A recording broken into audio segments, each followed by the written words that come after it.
Polavaram project నిర్మాణం కోసం దశాబ్దాల కిందట 140 కోట్ల రూపాయలు మాత్రమే అంచనా ఉంటే ఇప్పుడు 40,000 కోట్లకు చేరుకుందని జలవనరుల శాఖ మంత్రి దేవినేని ఉమా వ్యాఖ్యానించారు. విజయవాడ తుమ్మలపల్లి కళాక్షేత్రంలో జలవనరుల శాఖ ఆధ్వర్యంలో నీరు ప్రగతి పేరుతో సదస్సు నిర్వహించారు.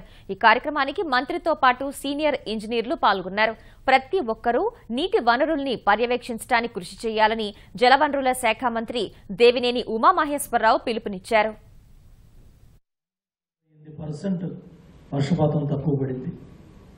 వాళ్ళ మొత్తం మేము లెక్క తీసుకుంటే అన్ని వర్షపు పంటలతో సహా లెక్క తీసుకుంటే ఖరీఫ్లో 40 లక్షల హెక్టార్లు 1 కోటి ఎకరాలకు నీళ్ళు ఇచ్చాం.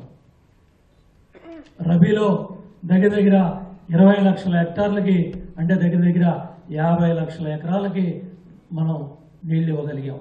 ఇటు కరెంటు కానివ్వండి, వర్షం నీరు కానివ్వండి, major, medium, minor, lift, mobile, రకరకాల నీరు చెట్టు పనులు, ఈ చెట్టు వచ్చిన సత్ఫలితాలు ఇవన్నీ కూడా కలుపుకుంటే ఈ రాష్ట్ర రైతు -28% ఖరీఫ్లో రబీలో గత సంవత్సరం 1,50,00,000 ఎకరాలు రైతు పంట పండించాడని చెప్పి నేను సగర్వంగా మా డిపార్ట్మెంట్స్ అన్ని కూడా పనిచేశాయి. అది అగ్రికల్చర్ అవ్వచ్చు, హార్టికల్చర్ అవ్వచ్చు, ఇరిగేషన్ అవ్వచ్చు, కరెంట్ డిపార్ట్మెంట్ అవ్వచ్చు.